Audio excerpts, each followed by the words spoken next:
Hi, good afternoon, everyone. And like yesterday, I have my friend Bhupen Garg joining in from Canada, and he is business consultant for this AI group. And today we'll be having his colleague Shivang also with us for an interesting discussion on how to actually initiate your client conversations. So, Bhupen, are you already here? Okay, so let's start with the topic like how to initiate your client conversation. So this is something I keep doing all my day. Like being a university growth consultant, I have a lot of meetings to attend, as well as in my free time, I call up the people who approach our LawSikho portal and fill out some of the other kind of details on the website, and then I reach out to these people and I start a conversation. So generally, I start by introducing myself, like who am I and why am I calling, like for the purpose behind the call. And mostly the purpose is simple to understand like who are the people who are coming to our portal and what are their needs and what are they up to in their lives and what are the challenges that they are facing, what are the career goals that they have, because a lot of them are generally students and working professionals. They all are there, but even a working professional needs to have a career and doesn't only have like a thing that wherever he is satisfied. As a human being, we are never satisfied with anything. So initially, yeah. So I initiate these calls and I let them know that why am I calling those people, and then yes, generally I get into a good conversation, and that's what we do at LawSikho also, like throughout day in and day out. That's what we have been doing for the last so many days since we've been working from home. And that's why we are creating all these webinars and all those things on a regular basis. So that's how we initiate the conversation. So today again, coming back to the topic about the conversations. So there are, of course, some things to be left out in a conversation that which should not be discussed. But generally, the current scenario is a good way to begin with the conversation. I mean, so talking about the same, there's a 21-day lockdown in the country right now, and all of us are like stuck at our chairs or beds or whatever the case may be, right? But again, I see 53 people are there, so I think all these 53 people are somewhere down the line interested in some real kind of business and are seeking opportunities about how they can fruitfully utilize this time of lockdown. I mean, there are many ways to go about it. I mean, you can actually start by thinking of things that you have not been able to do because of your busy schedules. We are talking about this lockdown thing. So now we've been wondering like how we can grow this business, and there are a lot of things that generally which people didn't get time for. I mean, in the regular work times, they were not getting times or schedules, like even study for that matter. And, we should actually start with those things to begin with, right? So, okay, Bhupen, can you share your some of your thoughts on this? I mean, Yeah, of course, Mayur. It's a how very do you begin, right? in the two types of conversations that we at ASC usually have.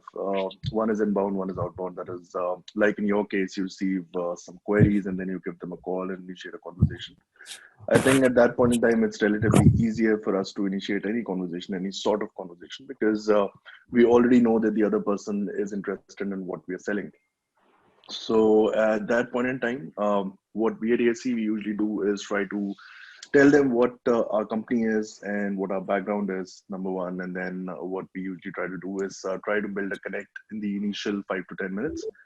That is, ask them a little bit about what they have been onto. That is, if they've posted a query, there must be something in their brains. That's why they scribbled on online and they got in touch with us, right, in the first place. So so initially, I think the most important thing is to understand why they have come and connect with us. And the first call I make sure should be more and more about the client and not about us. So what we try to do is keep our introduction very crisp. That is ended within 30 seconds, 45 seconds, and then let it be about the client, the rest of the part. Similar situations are there in outbound calls. That is, when you're scouting for business, when you're making calls to ask people for business. I think that is the time when you have to be very proactive in driving the conversation. So when we talk about initiation of client conversations in particular, I think the most important thing is that you have to drive the entire conversation from the first second to the last. So what's important is that you should be prepared. You should probably know who your client is, who this person is that you're talking to, what are his likes, dislikes. I think nowadays it's very easy to find out. I mean, you can just Google them, Facebook, LinkedIn. You can know a lot of things about this particular person you're going to have a conversation with. And comparatively, it becomes simpler for you to speak with someone who you know a little bit about. So I think my take on initiating client conversations is just know who you're speaking to and take it easy. I mean, you don't have to probably jump on everything at one time. Just go step by step, introduce yourself, and then ask them to introduce themselves. And it becomes comparatively simple and comfortable for both the parties to then talk. I think that's how I do it. Yeah. Right, but I mean, there are sometimes like in my, I mean, like personal experience. So once I am calling people, I really don't know a lot of things about them, and it's just a number that I'm calling. And then in that case, I mean, I try to get into the desire of the person, like what the person has been waiting for throughout his life. Like for example, let's say, I mean, I was talking to a student the other day, and he actually was interested in judiciary. So judiciary. Uh, yeah. I was talking about like me talking to a student, and he actually wants to do judiciary because his father wants him to do judiciary, and actually he is looking for something like business mind. I mean, he has a business intent, a very high business intent, I would say, and he has actually pursued CAS and law and all those degrees. But currently, because he's preparing for judiciary, so his plan was to actually work in court for some time, and because he was forced to do that, and he actually did not wanted to do that, so he was not very comfortable there.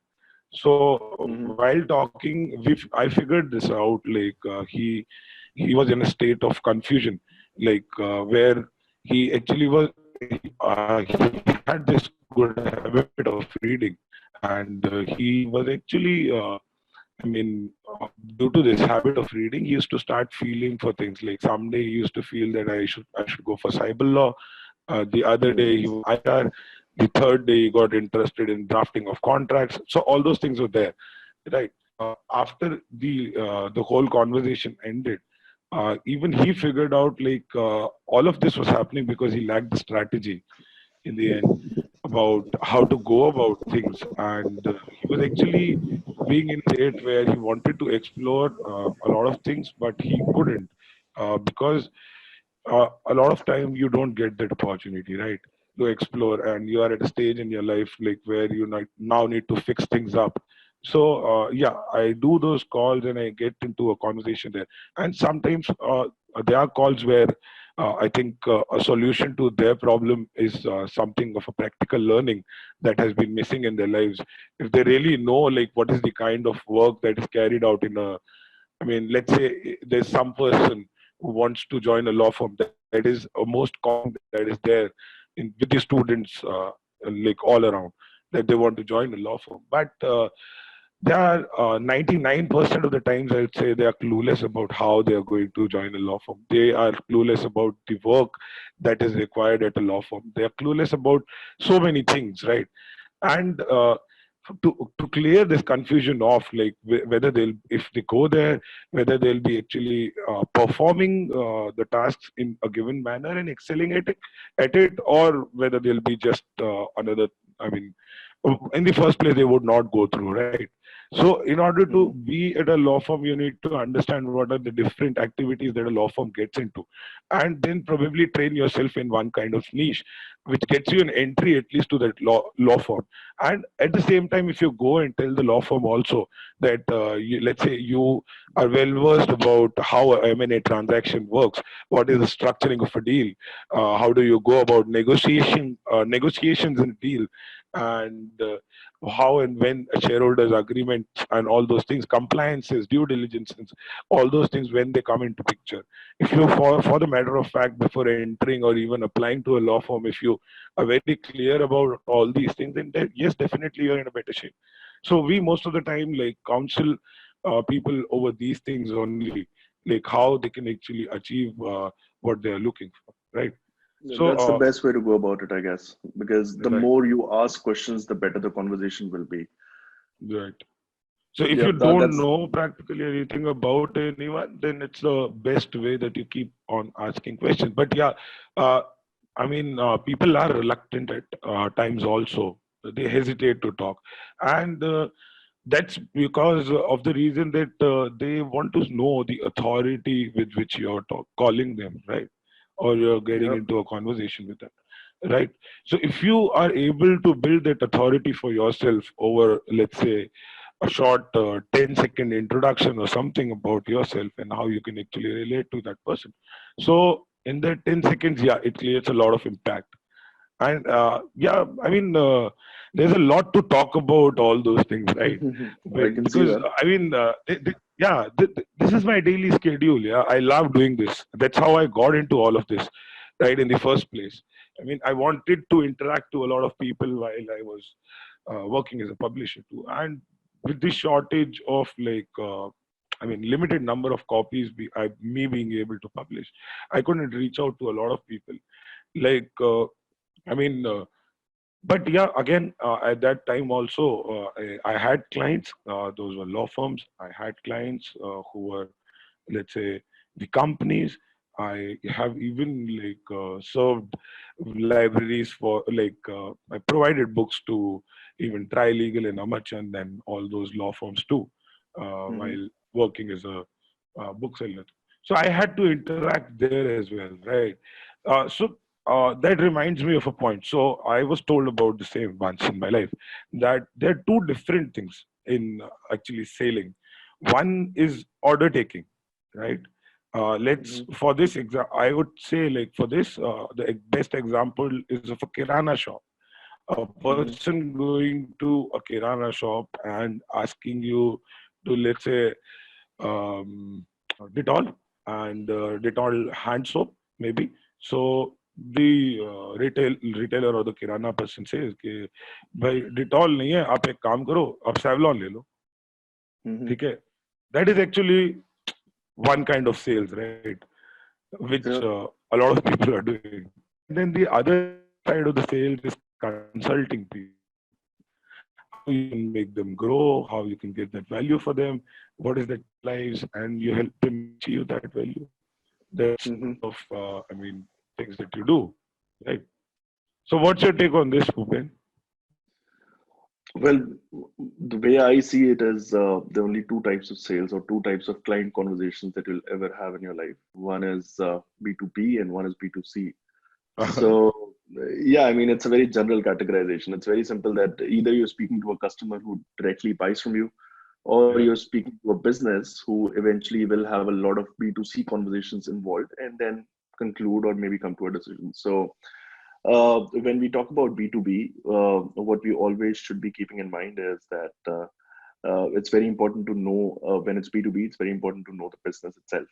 So if you know the business, it becomes relatively simple for you when you know who you're speaking to, what you're speaking about. And like you were saying before, that there are a lot of students you speak to on a daily basis who are confused and who have this ambition and passion to do a lot of things in life, but then all they need is direction. So I think it's very similar in our case as well.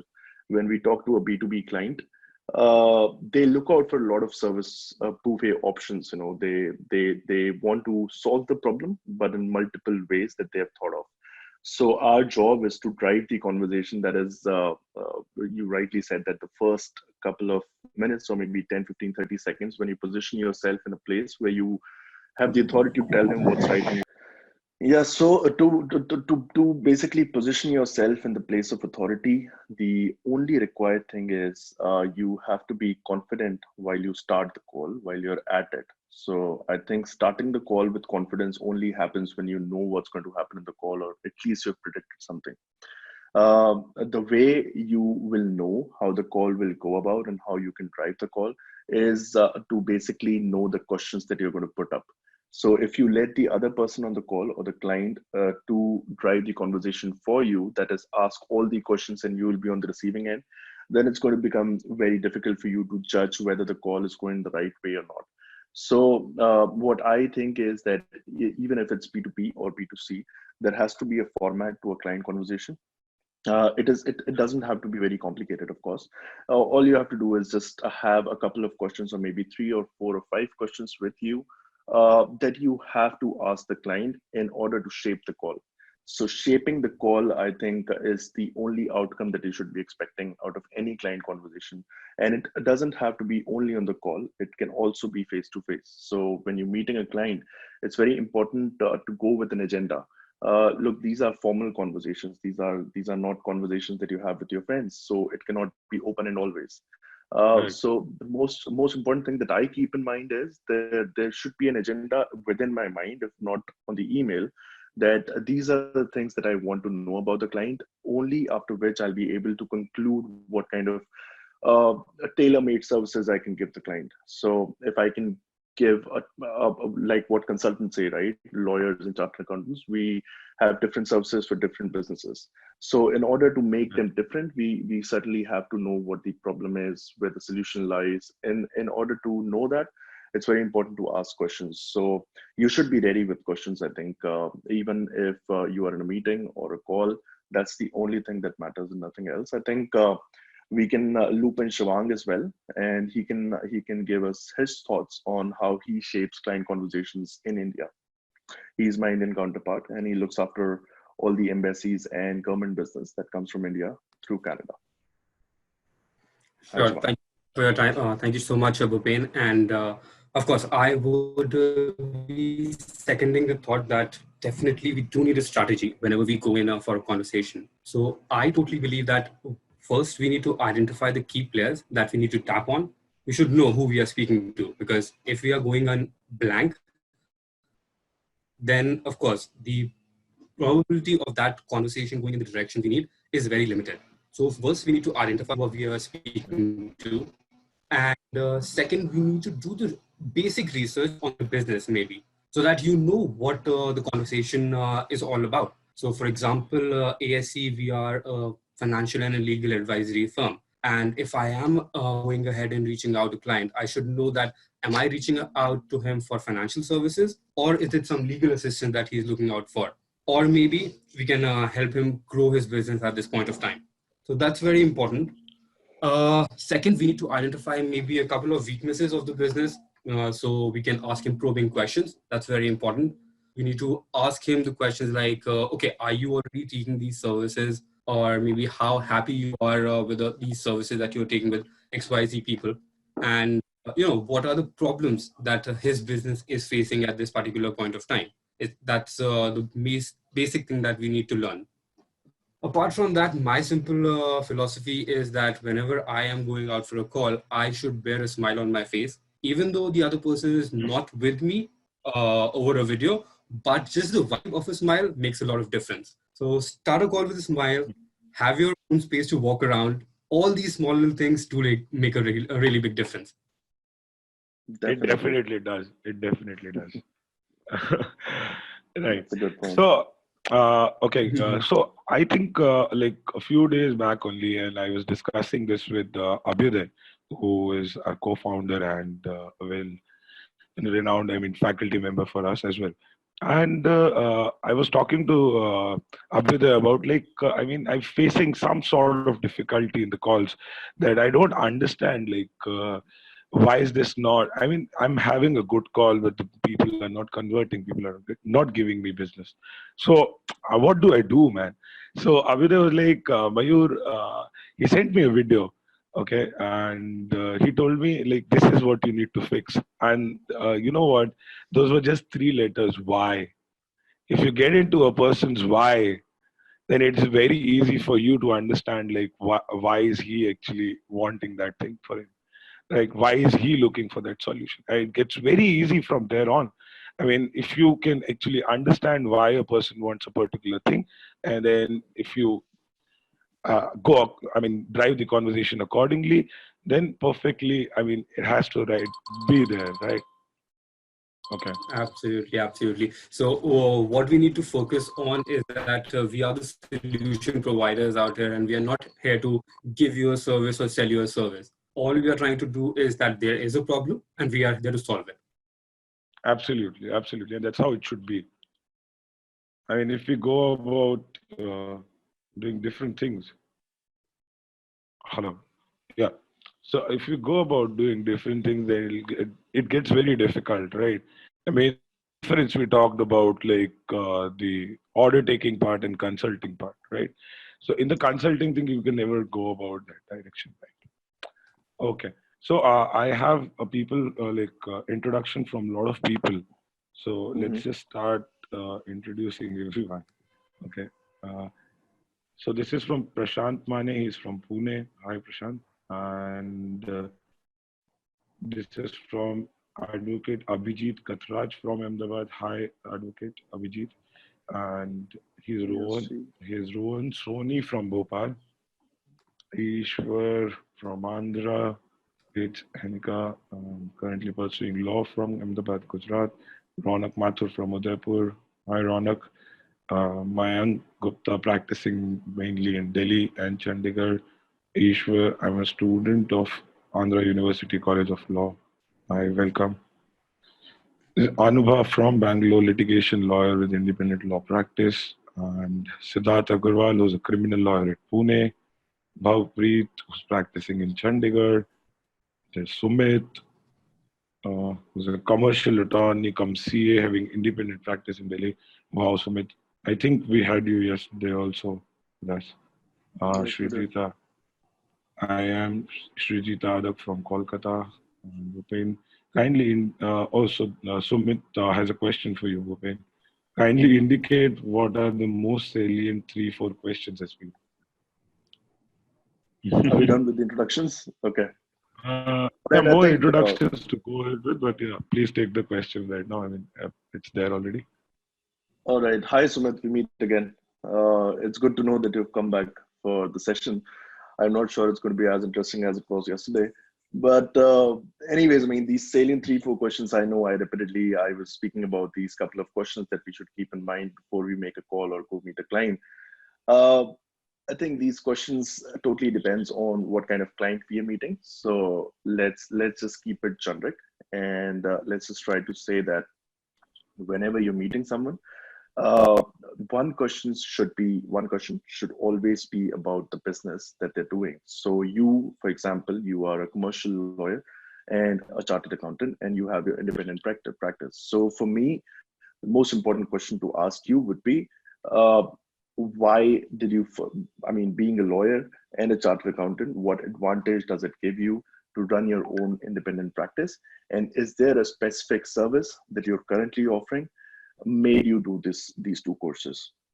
So for me, to understand what your specialization is would be the most important thing. Once I know that, I think there'll be a series of questions that will flow through it.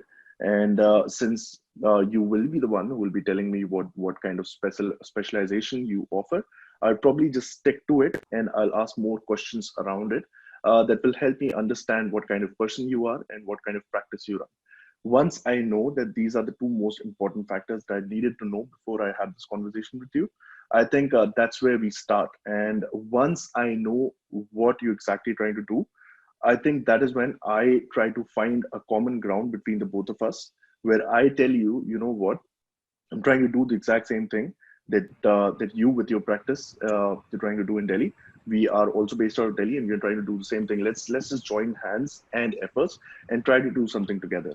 So once you know what the other person is trying to do and what their background is, just try to find a common ground, which will then give birth to a lot of other questions that both of you will agree to. So there might be some questions from their end, there might be some questions from your end, but eventually all these questions will then be aligned to one common topic or one common specialization or just a service gender, where you will be probably sticking to a conversation and then directing it from there. So I think I'm not sure if it answers your questions, but I think it totally depends on the kind of understanding you'll have with your client in those first couple of questions of understanding the client itself. All right. So can I just talk? Yeah, I really Okay. wanted to. All right. Thank you. Hi. So good to see you again, Bhupen, and Mayur Good also. to see you, Suman. So the thing is that when we are talking about the conversations with the client, what I essentially feel here is we are not talking about any kind of a legal case which is pending before a court, because obviously that won't demand much of a conversation. He'll straight away come forward that this is the case. I provide you this file, you read it, and we settle upon a fee and start working, obviously. But here, when we are talking about, I think so that we are talking more of the compliance and advisory and secretarial kind of a work. Could you kindly throw more light on that, Bhupen? What kind of domain we are, what kind of area exactly as a lawyer we will be taking it from the client, and how much is the domain business of the client important vis-a-vis our legal services which we provide to him? I think, Sumit, when you have your client saying that this is what I need from you right from the start of the conversation, I think that's a plus for you. You know why? Because you have a place to start with your client. You should probably, for a couple of meetings or maybe sometimes, stick to what they are demanding from you. And once they're through with it, once you have performed and you've delivered the services, I think that is when you should try to cross sell and bring in more services that you provide. So, like I always feel that whatever your difficulties or your problems while advising your clients are, just try to slip them into conversations. By this, I mean that if there's something that you want to convey to your client and you do not want to be direct, which in India is a common problem, you cannot be very direct with your client. The best part to do is that you cite examples and you tell them that this is how things will turn out if you do not do this. And if you've done that, if you've probably delivered on the service, what you should be doing is just give them a thank you note for whatever contribution they've made to the business, and then just slip into the conversations of the other services that you're trying to provide to the client and be very direct at that time. At that time, you should make him feel that you really are passionate and you want to work more with that person or with that business in the future. And to be sure of that, I think it's the most important thing is start from where the client wants you to start, rather than just trying to pitch in whatever you have. So we here on the call, I mean, we are just generally discussing how a client conversation should go. Like we said before, that it has to come from us and it has to be directed by us. It's always important to listen what the client has to say. And if they're very direct in their conversations and they only want one thing from you, try to stick to that at that time. And then just slip in other things as well. So I understand that the business domain of the client is very important. That homework has to be done beforehand, so that Very important. we capture that conversation and we are well versed into what legal services we want. So look, unless you know what the client is currently operating, what the client is currently offering, you won't be able to cross sell the client before, because you wouldn't know what services will fit to their business operations. So like I said, it has to be very important. It is our job before we initiate any conversation to study what the individual and what the business is. Individual is for that personal connect, that common ground that you'll have to find with them eventually. And to understand the business, it only translates to finding more opportunities with that business. Right, I get that. Thank you. Okay, so we move ahead with the introduction now. So we have Suman, who was a first law student from JGLS, and we have actually okay. So now then there is Kunal. He's a final year law student interested in litigation and dispute resolution. So before moving ahead again, Bhupen, a lot of people here are advocates and CAs and all those people, and for them it is actually very difficult. Uh, can you please put off your microphones and videos off? Yeah. So all these advocates, lawyers, and all the CAs, all those people, I mean, a lot of time because they are not really business people or not really like business minded, business oriented people. So these guys, I mean, actually face a lot of difficulties. Yeah. So directly approaching people, like telling them कि मैं वकील हूँ, आपका कोई case है तो मुझसे करा लो, is not the thing, right? I mean, Of course it so isn't. in that case, see, we have had a session on this before, like at full length, how actually lawyers and all these people can actually grow their practices. And in order to do that, I mean, for lawyers and CAs, it's more important to get social media presence.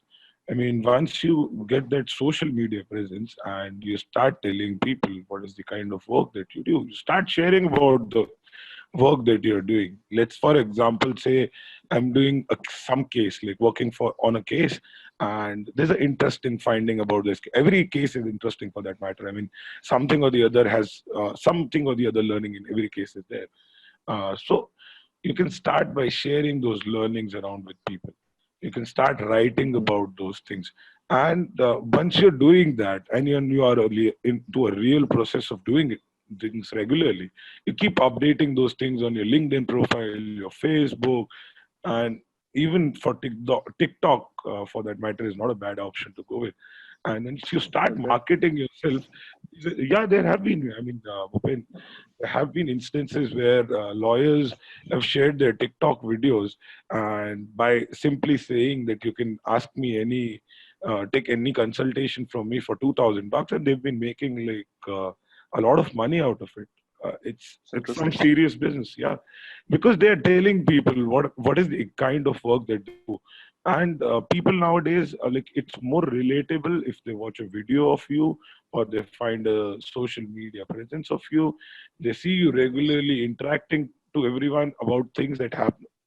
So the first name comes to like people's mind when they're in that difficult situation or even in a state of confusion. The first person they remember is you.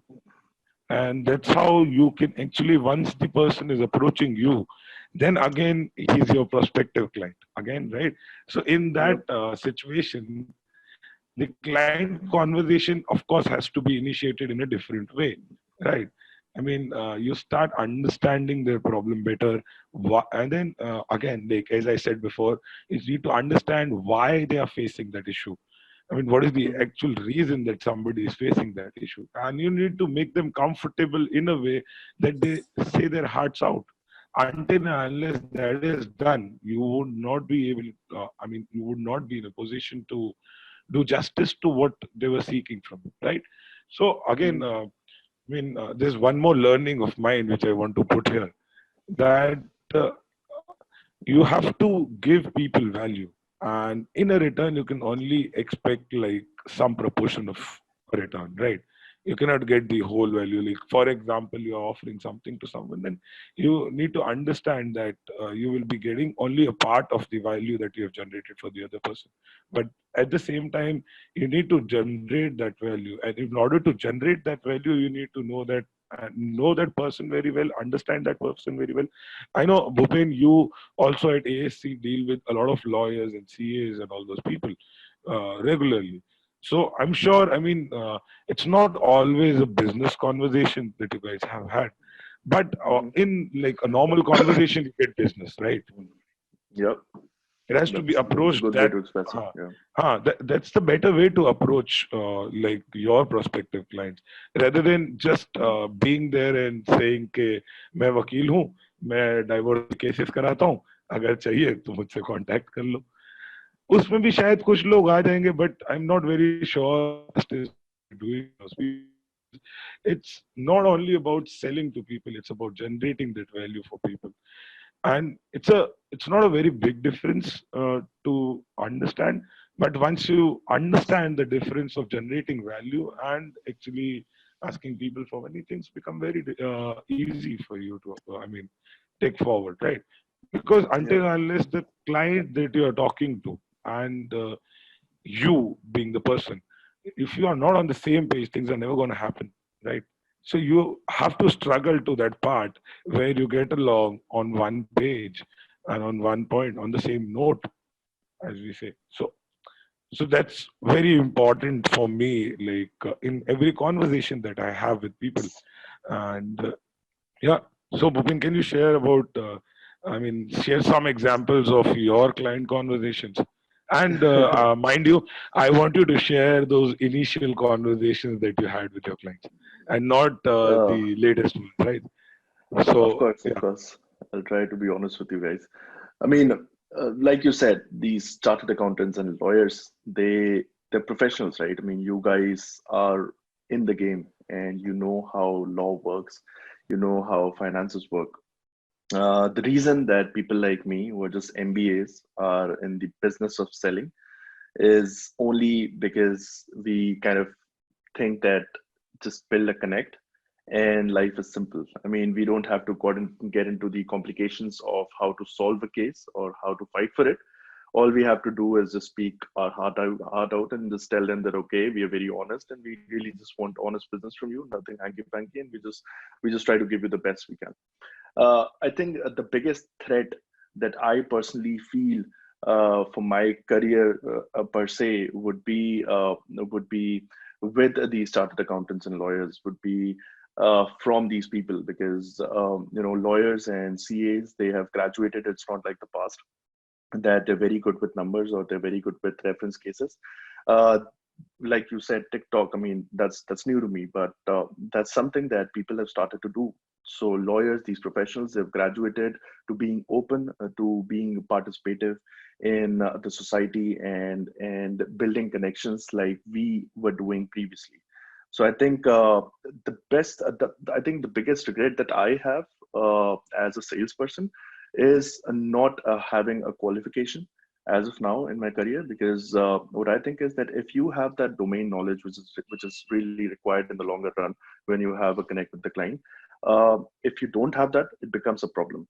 So since there are lawyers, since they're professionals, chartered accountants, I think my only advice to you guys would be, you know what the subject is, you know what the domain is, start to speak about that and start to speak about the knowledge that you have about it. I think you don't have to make fancy conversations with people just to interest them in your personality itself. Uh, if you just tell them what you know about your profession, I think that in itself is very impressive. And if your client knows that you know what you're doing, it becomes relatively very simpler for people to have an understanding with you, because they really don't have to do anything with your personal life. So they really do not care how Right. your personality on the personal front is, because all they want you to do is perform on the business front.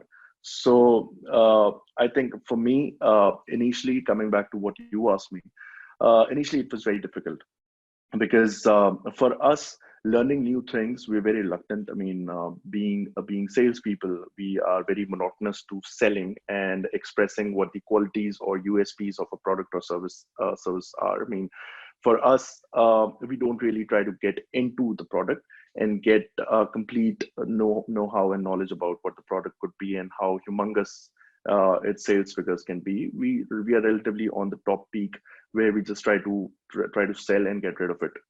Uh, for me, initial calls were very difficult, because for the only reason, because I was not prepared. Just share one call. Just share a call. It's very hard The to pick more, one, actually. and that too, the one you screwed up. Like, then be I easier screwed up for you all. to remember. I screw up almost 75% of my calls. I mean, that's very generic. I screw up almost out of every 4 calls, 3 calls are screwed, because then what I try to do is I try to tell them or show them that I'm an expert. And when these clients start to ask questions that really experts can answer, I really fall off. I cannot really answer everything.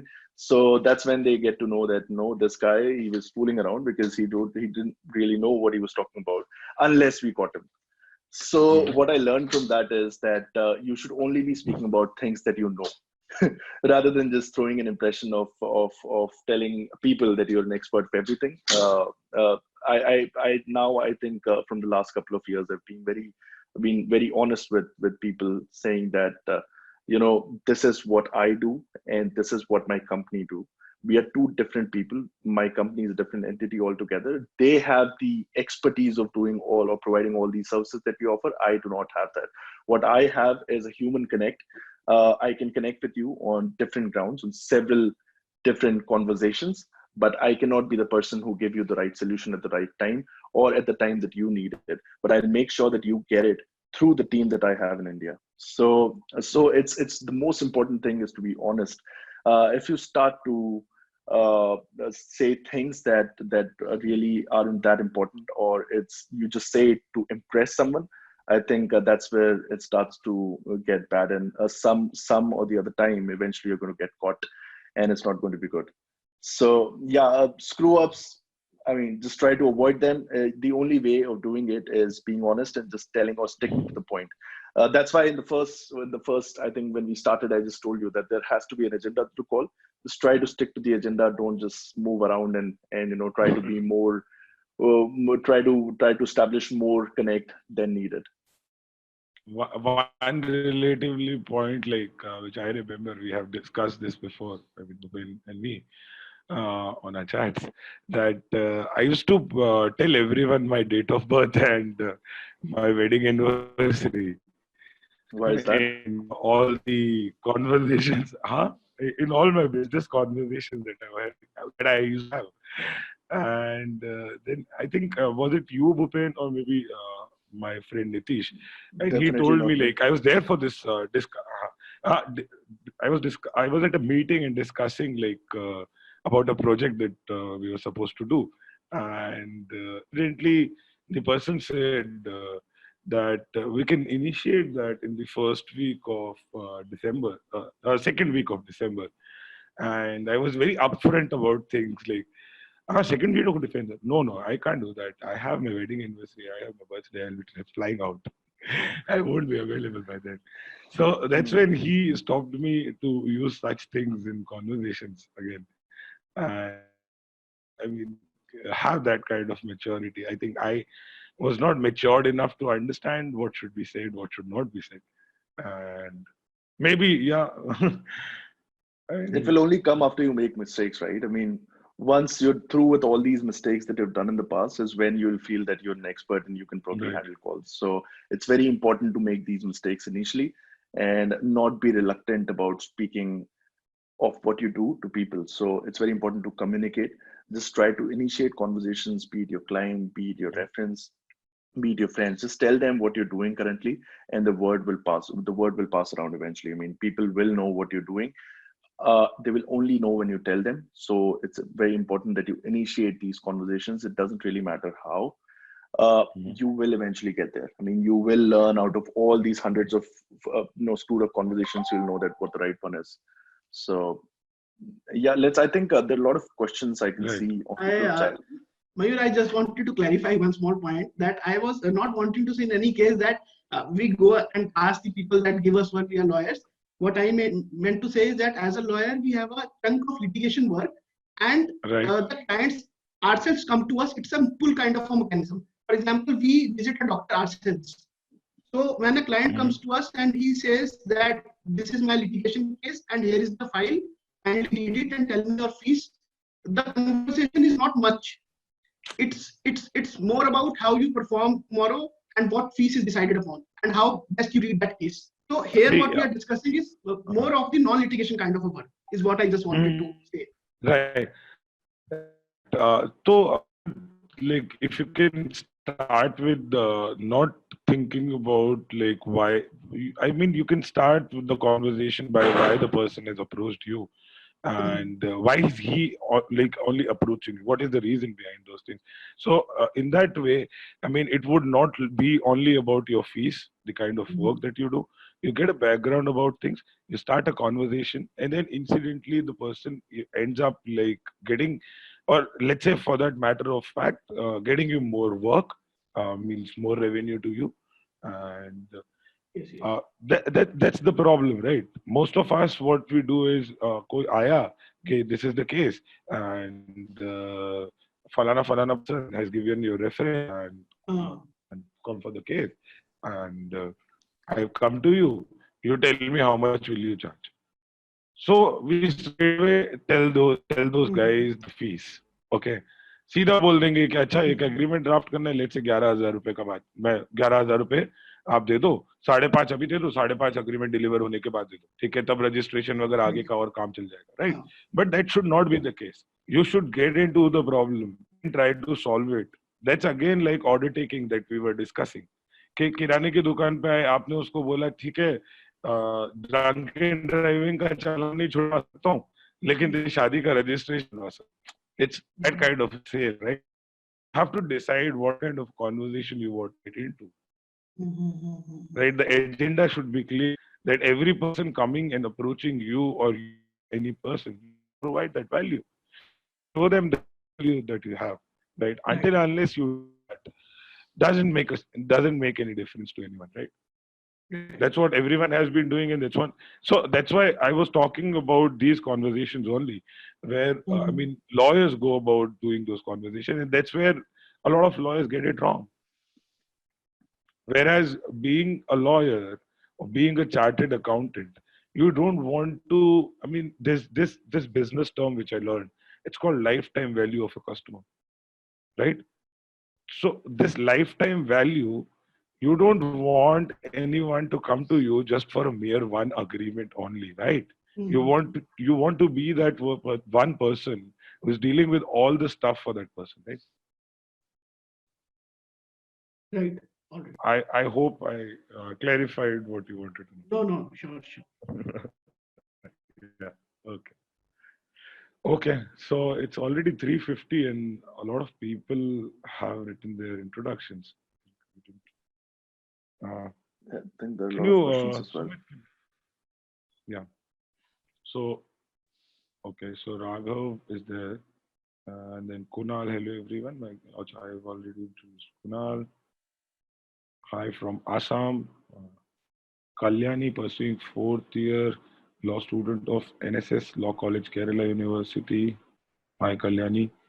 Then there's Raghav Tehan, who is a real estate and insolvency counsel. Wow. We have a insolvency webinar coming up right today. And I am Shekhar, a first year law student from GU. Okay. Hi, Shekhar. Shreya working in RERA, Gurugram on the legal side. Wow, Shreya. Real estate is one good niche area that's come up. And what to do when a client asks a legal query, the subject matter of which you have never heard of? How do you respond to the client at that moment, sir? Please. Wow, that's an interesting question. So the client, yes, they might approach you for some queries which you don't even know about. In that case, you need to counsel them on a point that they can actually you actually create that trust that you are going to do that research for him and try and find the best possible answer to that person, and that's how you move with that conversation. For again, to initiate the conversation, I would say you start getting into the why of that person. Why and how is he in that position? Where I mean, even about like let's say you are a criminal lawyer and something on the civil side has come up to you. So why that person and how that person has approached you, and then yes, again you can bargain some time and try your best. Okay, so for me, this is like the first non-negotiable thing in my. I mean, when I am at work, that I'm very much like on time. I am never late. Like I mean, I try my best to never be late for anything or for any conversation or for that anything in my life. I just hate being late. So and then once you bargain that time, you start by delivering. I mean whatever you have promised for on that particular time that you give that person, and that is going to help you solve a lot of issues also. And again, at the same time, like we at LawSikho, have built courses around these things, like a master access. So as an in-house counsel, or let's say as a as a normal lawyer or a CA, you have to deal with multiple legal issues, right? And every time it is possible for you to, I mean, go into the details of things, and you need something very handy which you can resort to and get the practical training of how that thing is get done, right? So, for example, let's say the course we have on criminal litigation, where we teach different kind of various applications around anticipatory bail, and so anticipatory bail section everyone reads, but not everyone is conservant about how a bail application is actually drafted, how it is presented before the court, and when bail can be asked as a matter of right. That's just criminal litigation, an example. Do that for all our courses. So if you go for a program like Master Access, like we have, in that access to the courses that we have on the phones, right? And then you can simply you Google things. You can simply Google what you are looking for, and you will be in a better position to find results. And still, if you find that anything that particular that you are not looking for, you can make questions to our experts. You can talk to them. You can talk to our mentors. You can resolve your queries on WhatsApp groups, LMS portal. You can get in touch with me, for that matter of fact, anytime you have any queries, being a student, or even for that matter, if you are looking for something of this sort, you can get in touch with me. That's not a problem. But yeah, you need to have that prospect where you can, where and how you can bargain sometime, right? So that's about it. I mean, let's go ahead, and there's a next message is from Mayank Gupta. Hi Shri, mail at advocate.guptamayank@gmail.com. I need some guidance for a matter to be filed at RERA. Wow, that's great. People getting work here. But I started this conversation, man. Okay. So next one is Hasnan's how to interact with the client in such a manner that he does not think us as his employee. Okay, that depends on the conversation that you're having with that person altogether. I think Bhupen, you should answer this one. It's a very interesting question.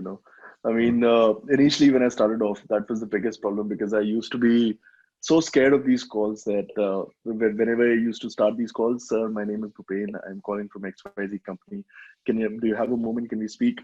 And as soon as I used to say this client every person that I used to communicate this to, they used to take me for granted, and they used to think that no, I'm just an employee and it's not very, very important to speak to me. So I think that's a problem that a lot of people face because for multiple reasons. I mean, we can be very good and we can be very honest at the same time while we are starting a conversation in a very plural, I mean, very good manner, we're very faithful. We think that, it's going to be coming out as a good conversation. But most of the time, people, they let you down and they take you as an employee or as a junior or as an executive. I think the only way of working around it is, like Mayur said, in the first 10 or 15 seconds when you introduce yourself, you should sound authoritative. So if you've taken that stand of authority and if you've showed them on the call or face to face that you're very, very confident of what you're trying to say or suggest, I think that's when things changes completely, and all you have to do is take ownership. So if you yourself think that you're an employee, the other person will think that about you.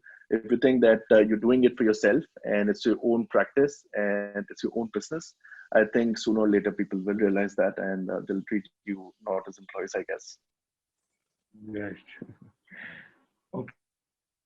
Going ahead, the next question is from Mohit. I have one question. Let's consider a situation wherein I know that there is some service which the client needs, but himself is not aware about that. How to go about with conversation in such situation so that the client understand that they really need that service and I am not just trying to take their money. Okay. Very interesting So questions. Very interesting. Mohit, right, superb. right. Great question. So, in that case, first of all, I mean, how about answering this for me? That how do you know that the client has that the situation in hand. Am I audible? Yeah, yes, you are audible. Yes. So I know this startup. So I had one dispute with them. So I just looked at their policies and all. So I came to know that their terms of use are not drafted properly. Like it has some loopholes. So I just messaged the founders of the company on the LinkedIn that you have this issue with your terms and of policy, and they acknowledge the fact that yes, they have the problem, and like they said that yes, I agree with your point and I will get it fixed. So that's the conversation I had. So I was like thinking in such situations, like I am a contract drafting student, I'm still a law student, I am learning contract drafting. So if I could make him realize that he needs contract drafting services from someone who is experienced, like I could understand like that as of now they are themselves are doing this, like they don't have any lawyer as such for such things. So I could make them understand like they need some services of this kind for like better functioning of their organization. Right. Right. So, me being in that position where you were, what I would have done was simply made a list of 10 contracts that are required, particularly for that startup. And I would have approached them. And firstly, I would have asked them, like, how many of these contracts do you actually have in place? So, in most of the cases, in my experience, at least five, I can say, would not be there. Okay. So you can start the conversation by saying that, let's say, out of these five that are missing for you, I will draft three of these for free. Okay. You check out my work. Okay. You understand what I'm trying to do. Okay. And how that is different, and how the clauses that you are drafting are in a way that the dispute is not attractive, right?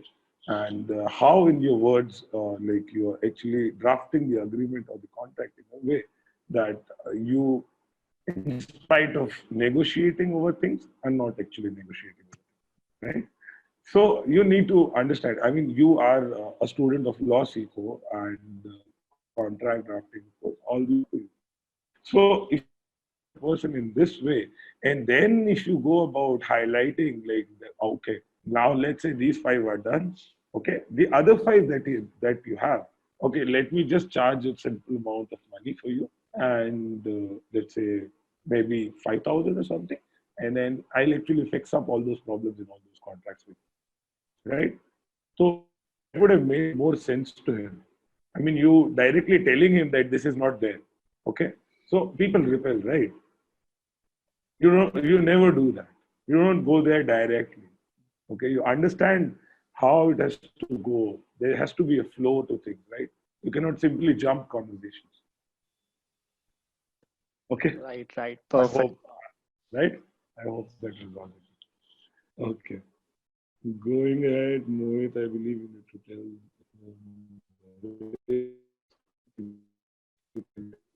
the answer from Sumit for you. And okay, you have been talking okay already. So, how to deal with the clients who think you are an advocate and don't even know this much? Okay. So, I was telling this that you actually don't tell them like anything. You have to market yourself in a way that people already know that how much you know and how much you don't know, or whatever the reason may be, right? So all these things would be coming to an end if that is the situation, right? One situation is that you approaching people, the other situation is people approaching you. If people start approaching you, things become very simple and very easy for you. So I mean, once the client is there, so again you try to understand why is he feeling that you don't know this much, right? And maybe that's because you have been very direct that I don't know this. Okay, so you don't be that direct, you bargain some time, get some knowledge about it, and then make it time. Okay. Next is advertisement marketing is not allowed for chartered accountants, right? As a chartered accountant firm, I would say a website or a web page would be the first place where we could give the list of services we are doing.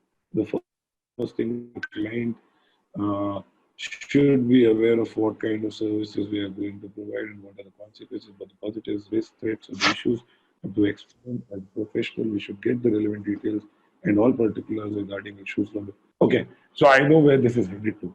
So yes, definitely as lawyers, as CAs, we are not allowed to market, we are not allowed to advise, and I mean, I am also not asking you to advertise yourself for that matter of fact.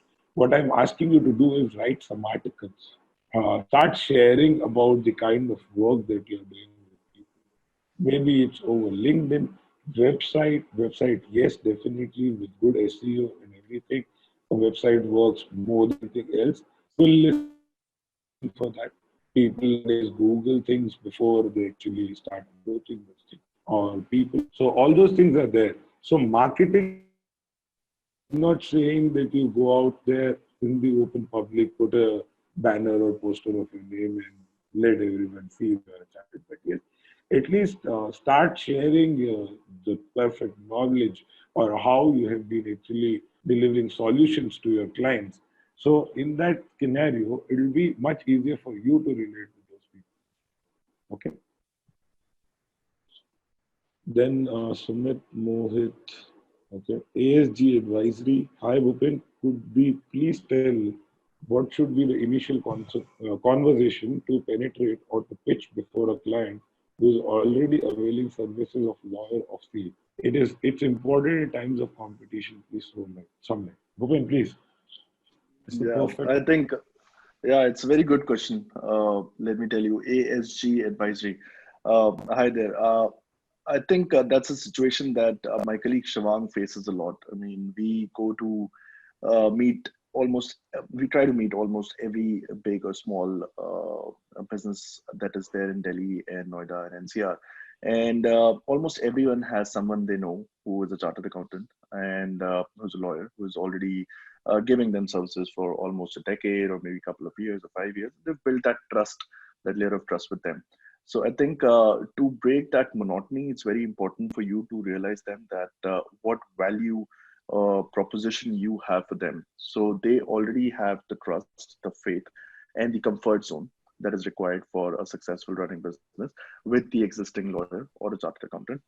I think what's in most of these cases, what I've realized over time is that it takes a lot of time and follow-ups for them to realize that we are consistent and we in pursuing to have their business. So with me, a lot of times this has happened that these type of businesses, they come join me after a couple of years of the first meeting.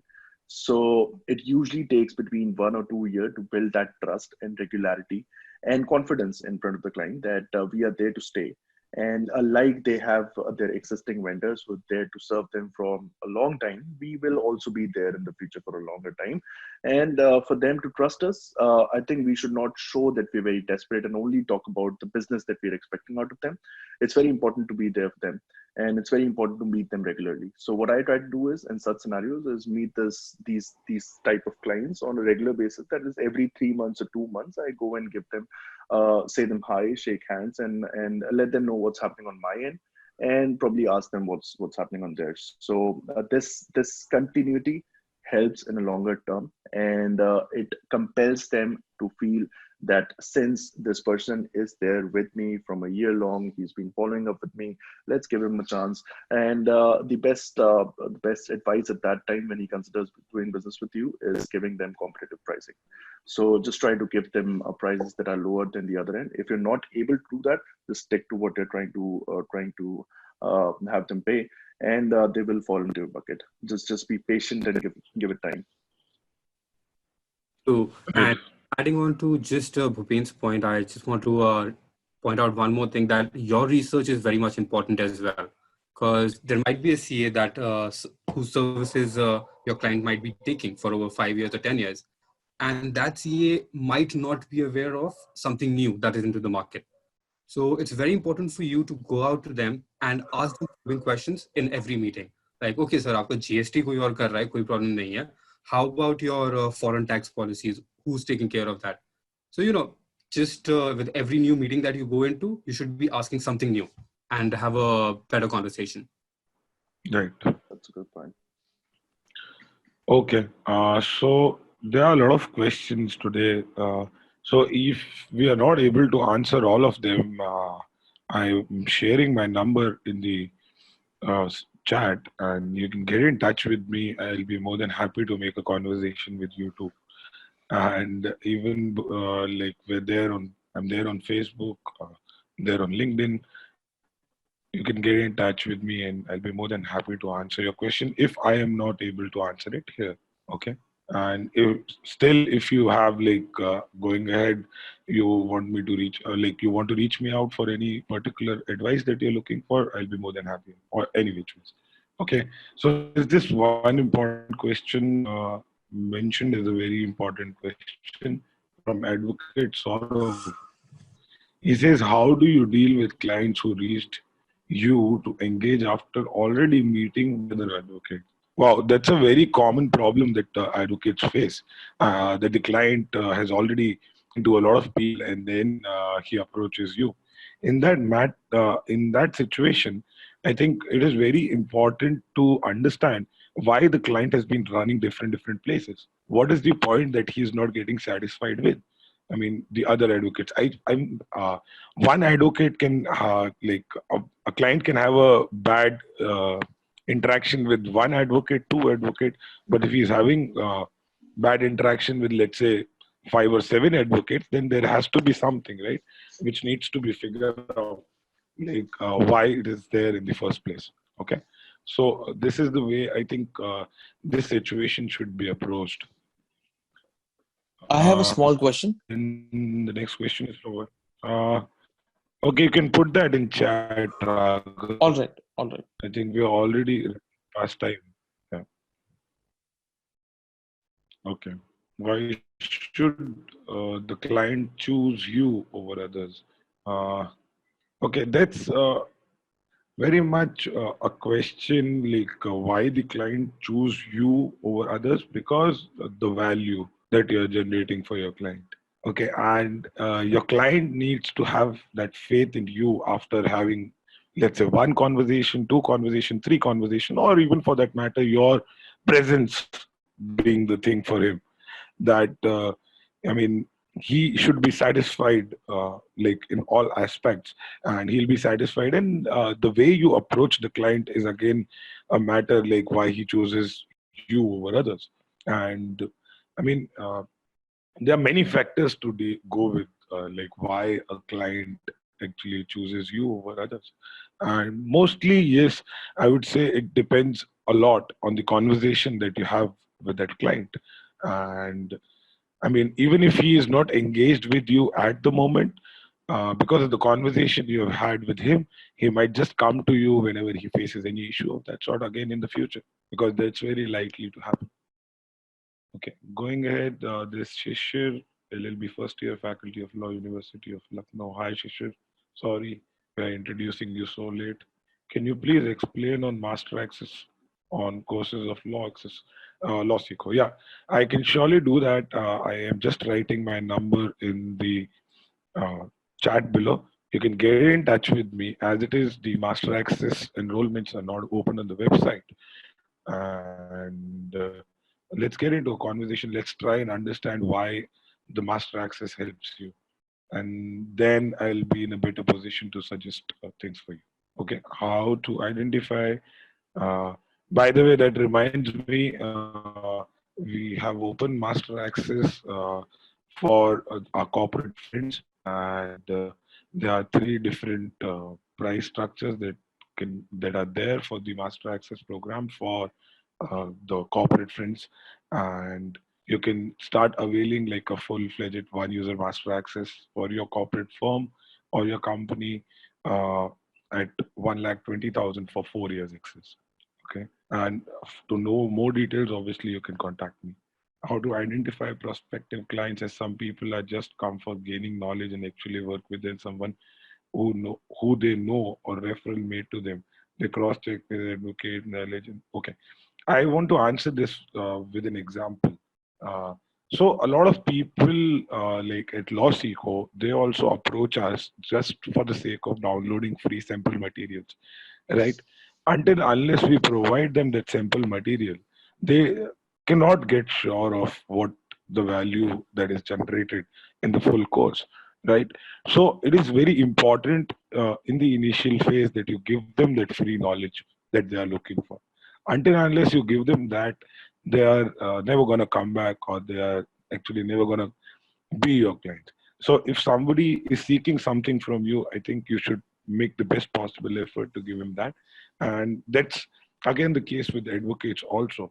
I'm not asking you to give free services, okay, but at the same time you can start by charging little less than what the market values, and that's how you can actually satisfy those clients, and at the same time give them a clear prospect what to if a client keeps on asking questions on different legal procedures.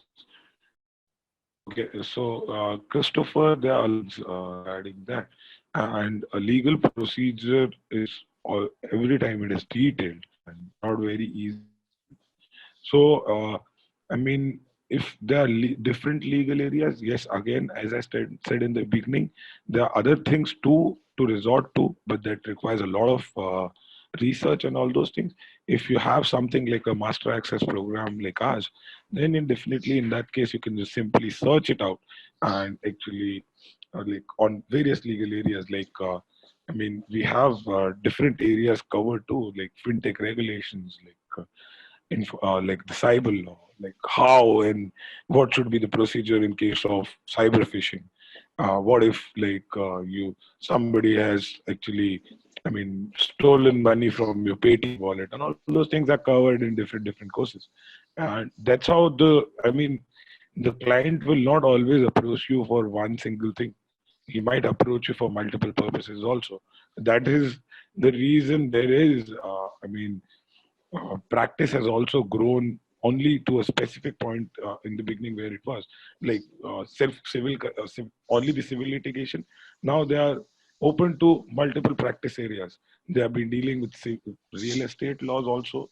At the same time, they'll be dealing with the cyber laws also, information technology. Then there is intellectual property. All those things are there. So that has been the case, right? Going ahead, okay. And I'll be more than happy to help everyone across with knowledge, or even for that matter, if I don't know a lot of things, then probably I'll connect you with the correct person. And that's all I think for the day. And we'll see you again, Phil, with some different topic around how lawyers and chartered accountants and all these professionals can actually sell, like what sale means to all these people. So we'll have more webinars around these areas, and we'll keep you updated. I request you to join our WhatsApp webinar groups. There are regular updates, and in this era of the coronavirus thing that is there, and everyone is under a lockdown. So we are continuously conducting a lot of webinars on daily basis around different topics. So whether it's intent, people can actually generate, or actually people can product around different areas. That's the whole idea. So again, as we did today, I would request everyone to rate us this webinar scale of 0 to 10, where you find 0 the least unsatisfactory and 10 being the highest satisfaction rate. We would really appreciate, because this actually lets us know that how the sessions have been conducted and how we can actually make them even better. All right, guys, thank you so much for connecting with me today. I hope it went well. I think so. But any which ways, like always, it's great speaking to all you guys, and I hope we answered most of the questions. And I hope to see you guys again in the next session. All right, Mayur? Okay. I answered to BK sir. your message yesterday in one of our, as you suggested, now we'll be making sure that we have some time difference between the webinars that we are holding so that people get to join like all the webinars, right? Okay, so bye. Have a good time.